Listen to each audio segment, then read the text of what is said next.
SEC this year, but have to be high because they're right around 250 yards a game. I believe that's the number. It's close to that. And, they run a very similar offense running wise that we do. A lot of zone fills, a lot of nakeds off of that, a lot of stretch plays, and they run gaps like we do. So very similar running style of runs. You alluded to the transfers they brought on. Defense was kind of an Achilles heel for them. Yeah. And I know, Alabama, they're going to score that many points on a lot of people. But what do you think about their defense and maybe how they've improved? I think if you go back and watch the Louisville game, to start the season, they were much, much better than at any point than that they were last year. Now, I will say this, they improved each and every week last year on defense. They ended up having pretty good defensive ball club by the end of the year. But you can see their transfers. And sometimes new people coming into your program bring a different edge to the program as well.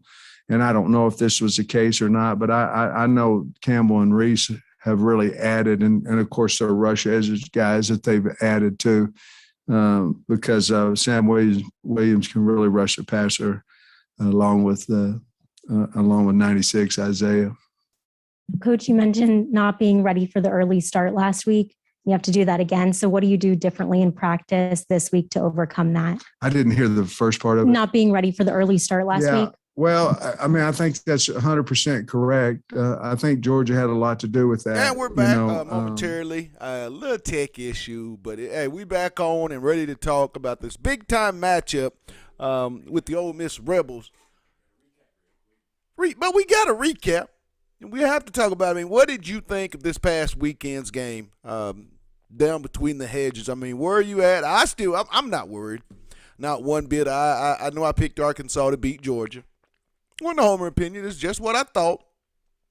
I feel the same way. I feel good about Arkansas going down to the Grove and Vaught-Hemingway Stadium to play the Lane Train.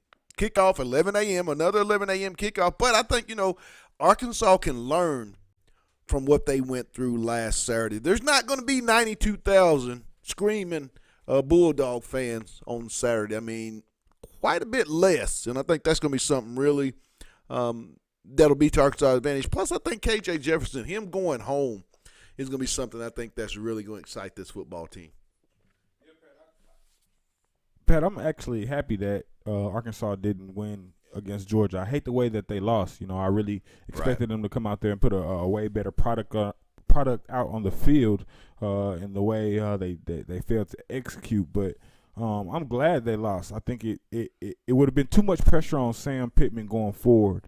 If you know the type of Razorback fans we have, they're very bandwagonish, and I felt like that would have put exponential expectations on him that he's not really ready to maintain just yet. So I think that Georgia game was just one of those rough patches that you have to go about having when you're on that road to championship teams, understanding, hey, this is what a championship caliber or a top 5 opponent truly looks like when you're talking about being one of those true blue bloods of college football. There was an instance in my upcoming as an Arkansas fan and covering the Razorbacks that I had this same feeling.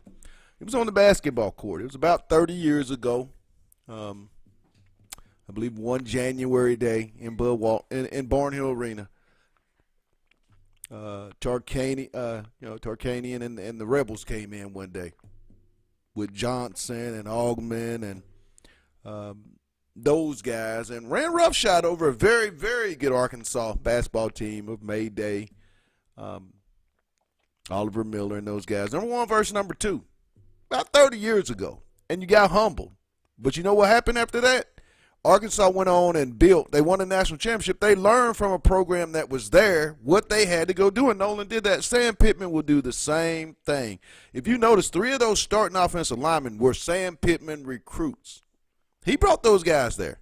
So, he's going to get big guys. I saw some idiots on social media talking about it's the worst football game. I don't know what football you've been watching, but if you call that the worst Arkansas game, then get off the wagon. Move on.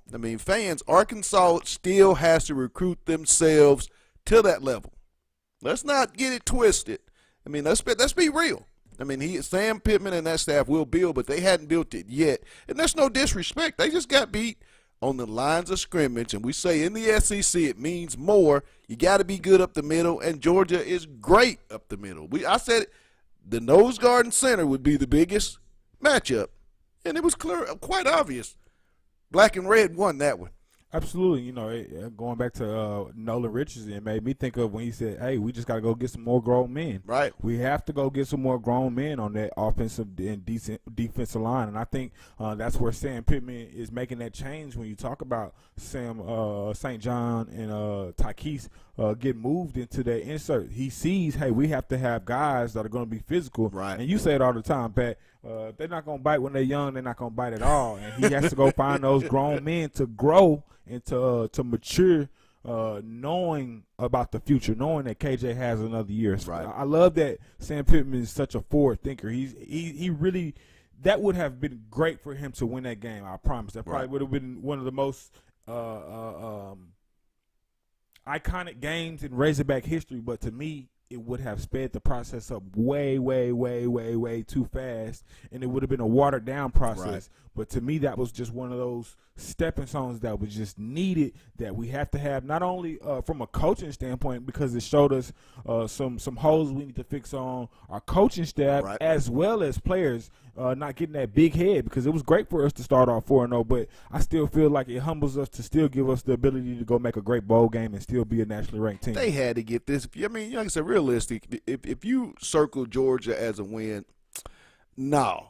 You Pat, knew this was going to be a W. Pat, you picked them last week. There. Yeah, I mean, that's based on what I had seen. But in all reality, I mean, them losing didn't come as a shock to me. It was one of the 4 games that I had in an 8-4 season that was a loss. I mean, that's just being realistically. If you watched and followed our show over the last couple of years, I've been a real big Georgia proponent. I mean, it's just been because you know the roster. I mean, we follow the recruits. Several recruits that you see on Saturdays at other programs have been on our show at some point multiple times. Absolutely. So we speak on what we know, not what we read. I'm never going to be about that. I speak on we study what we study, and we're going to give you our opinion. I'm not going to what any other outlet thinks. So when you listen to our show, we will bring you things from writers from those schools. Everything will be up to date. That's just how we're going to do it. And, I mean, like I said, Arkansas just got beat by a better team. They're 13th in the country, so how's that bad? I mean, think about this. KJ Jefferson has 7 starts.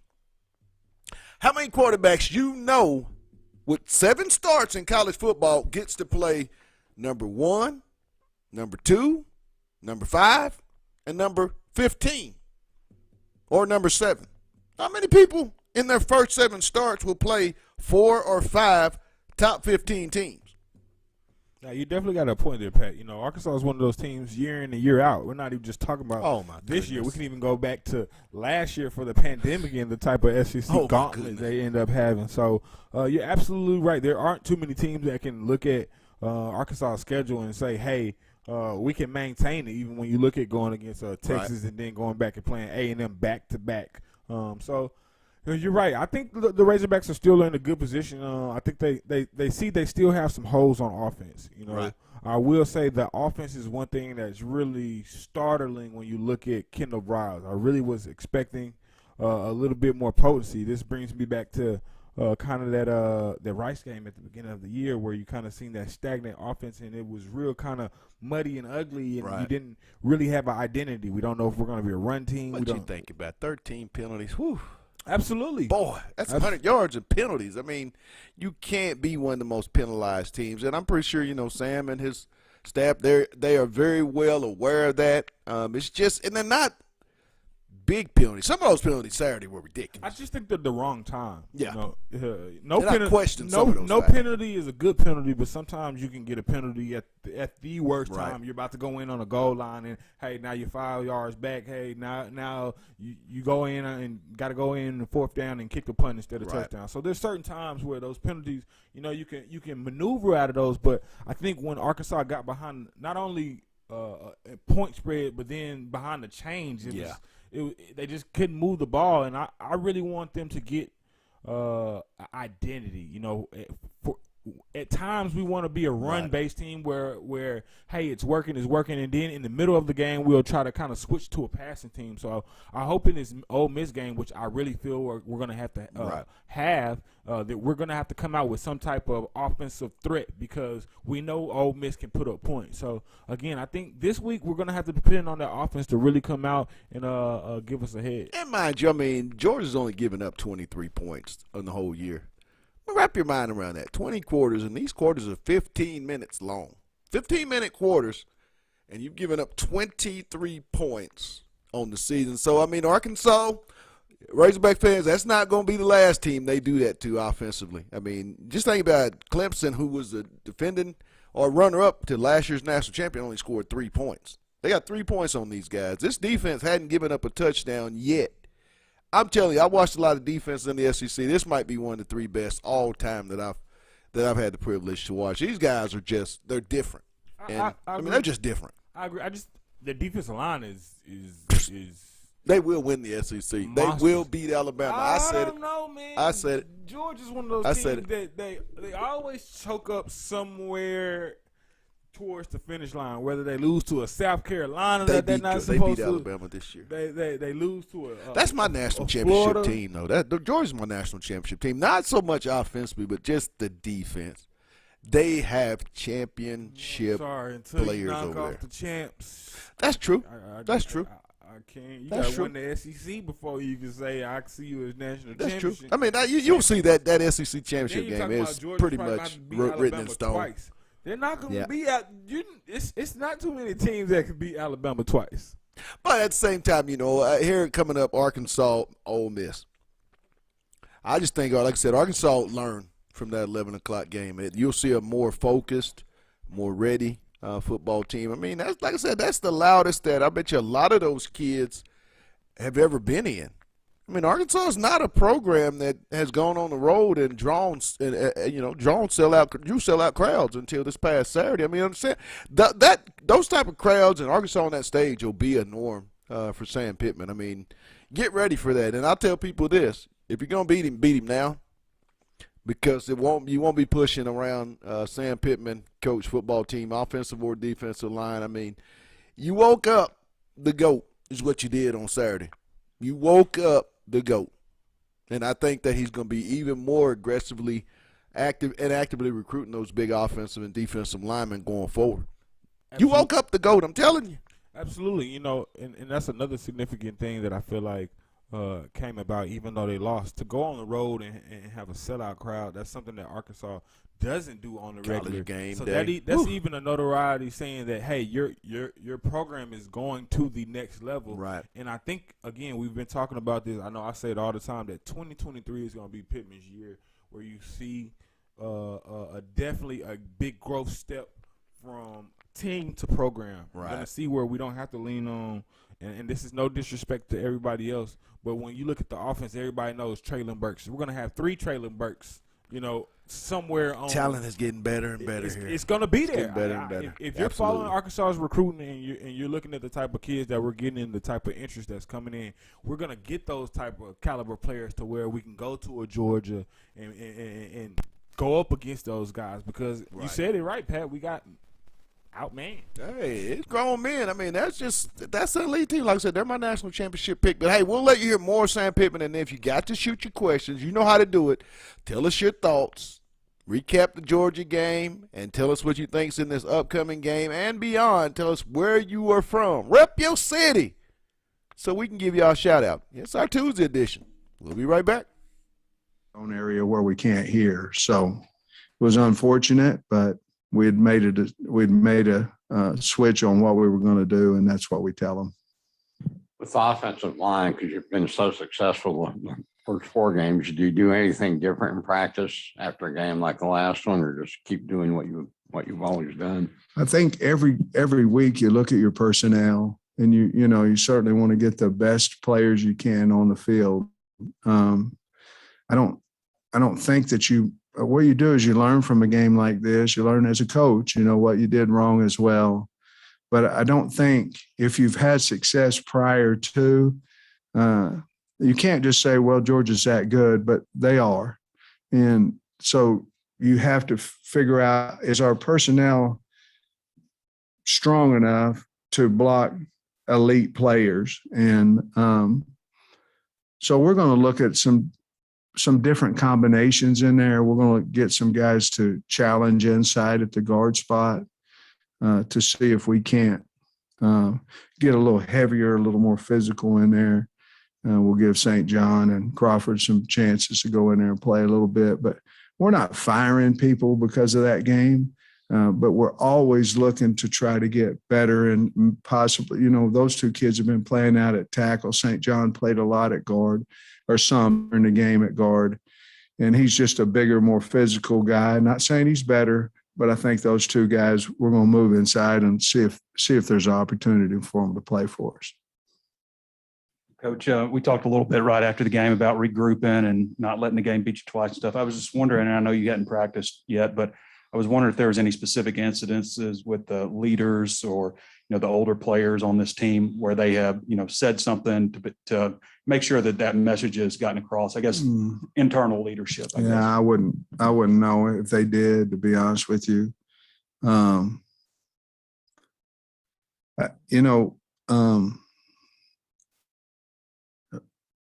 think we've all, in one realm or another, we've gotten the heck kicked out of us at some point in our life, whether it be at home, whether it be physically, whatever it is.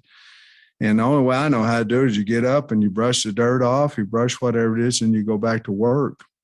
If we do a tremendous amount of difference in what we've done before, I mean, look, we've been underdogs in 14 of our 16 games, including Saturday.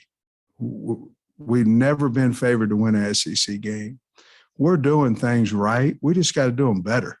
And so if I make a mountain out of a molehill because we went and got kicked, we got to correct the situation. We got to do better. We got to cut the penalties out. We've got to do better. And we got to coach better. But if I go totally off and start having meetings with the players and all this stuff, I think I'm sending a message that I'm panicking, and I'm not, because we got a good football team and we got our butt kicked. Welcome back to our Tuesday edition of On the Hill with Pat Jenkins Sports Talk Radio. See, we got to get it all in today because we were interrupted by a worldwide shutdown, but it got corrected. So, we're going to have a lot to get into today. And, tell us your thoughts on Ole Miss. This is a big game. Arkansas did win this game off 6 interceptions by Matt Corral last year. What's the game plan? Do you run something similar? Because let's be honest, if you come out with the same thing that you ran last year, you're going to get picked apart.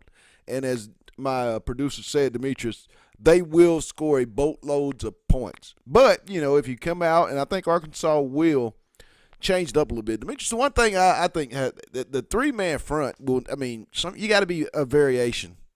I thought Georgia got really settled in Arkansas's three-man front and then start having their way. I think I see more of a four-man and kind of mix it up even more going forward because they may have Georgia might have put out the blueprint. Yeah, and I think they gave themselves away with the A&M. I think that was a type of defense that nobody really took serious until the A&M because they weren't showing those exotic blitzes. But I think once you got to those more elite linemen and that had the ability to read and pick up those blitzes, that three-man really wasn't as effective because then they were double teaming and just chipping because they had the ability to block that three-man one-on-one. And when you get that, there's no way because now their linemen are already in the secondary. Right. So now the secondary is already undersized because you have 6'5" guys now blocking 5'10", 6-foot guys. Absolutely. So again, when you face those elite defenses, you have to have the ability to adapt. And I think that was something that Arkansas didn't have. They went in there with a set game plan as far as how they wanted to approach them on the defensive line, and it was a plan that I think Barry Odom now understands, and he sees that, hey, we don't have all the bodies that we would like to have on this defensive line, and but we had still the have to worst start you could ever imagine in a game like that. All the things that you don't want to go wrong went wrong within the first 5-6 minutes of that game. I hate to say it, and I'm glad you said that the first 5 to 6 minutes because I feel like a lot of those guys were shook. There were I think there was a little nervousness. and I I'm not think even that saying it has anything to do with do the think that. crowd. I just think when you look at the physicality of what they saw Georgia doing the first minutes of the game, it kind of was intimidated shocking them. to me seeing as how a lot of those guys that played last this past year. Saturday were in. But I think when you're in an environment 92,000, True. that's a different beast. and let me say this. You Razorback fans that are listening to our show, be one of those SEC crowds. Quit talking about it and be about it. Fill up the stadium. Show that you really are what you say you are, and you're one of those SEC type of crowds. It's time to show up and show out. You saw 92,000? I bet you're going to see another 60 plus at 11 o'clock in the Grove. Speaking of that, we're going to need that Auburn. We are going to need that crowd. I know You'll see that at LSU. You'll see that at know Bama.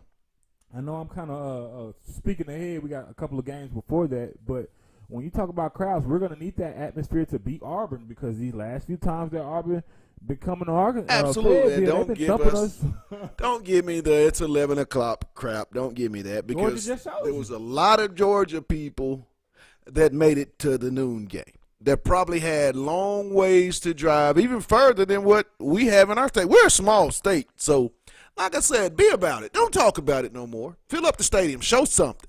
Tired of hearing all the talk about how great a fan base they are. I mean, it's time to show up, show out, and be a part of it. There's 76,000 seats in there, and I have not seen it full yet. Don't pick out the games. Be at every game. So that's my challenge to the Arkansas crowd, the Arkansas fans. Quit talking about it. Be about it. So, Pat, going back to this Ole Miss game, what does Arkansas have to do to kind of slow Matt Corral down? I just think your best offense is your defense. I mean, best defense is offense. Keep him off the football field.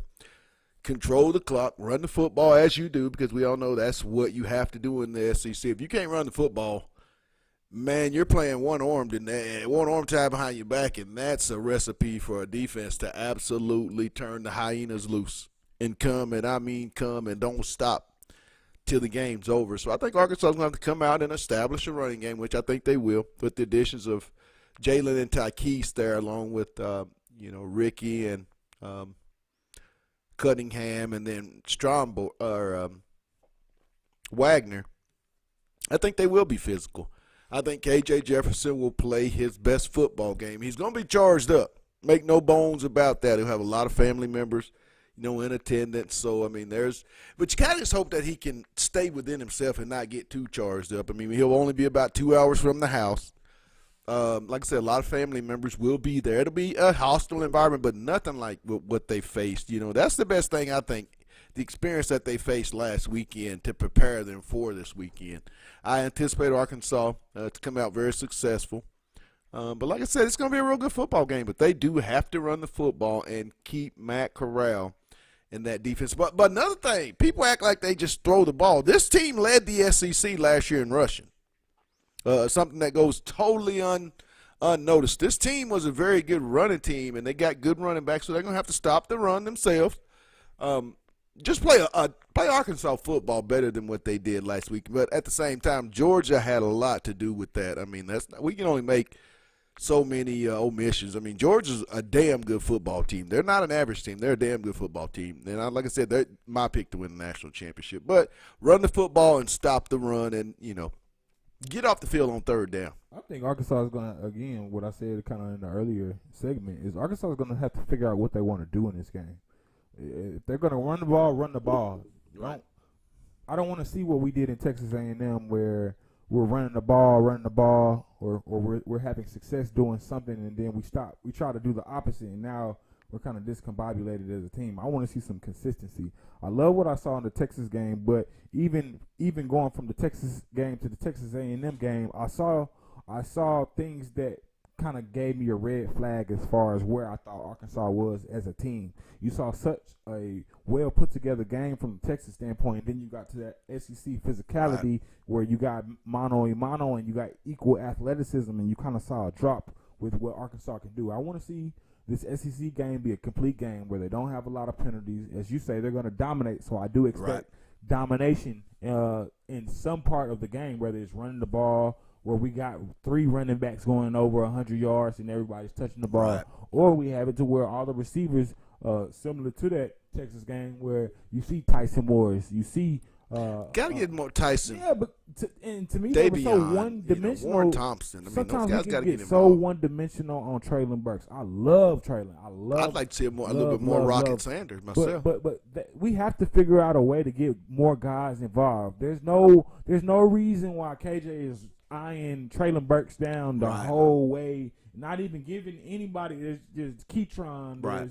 There's so many other guys that can make plays, and I just feel like we have Another to thing I think they've spread gone that ball away from around. is allowing KJ to use his legs and run. I mean, KJ in the first 3 games, and even he's a better passer when he's able to use his legs. I mean, when you're able to put people on their heels, linebackers can't come with the full rush because the simple fact and the element that you can pull the ball down and run for 5 to 15 or so yards, and you do have that breakaway ability. I mean, that stymies the pass rush. So I think that's something that Kendall's going to have to add even more. I mean, KJ Jefferson is a running quarterback / pass.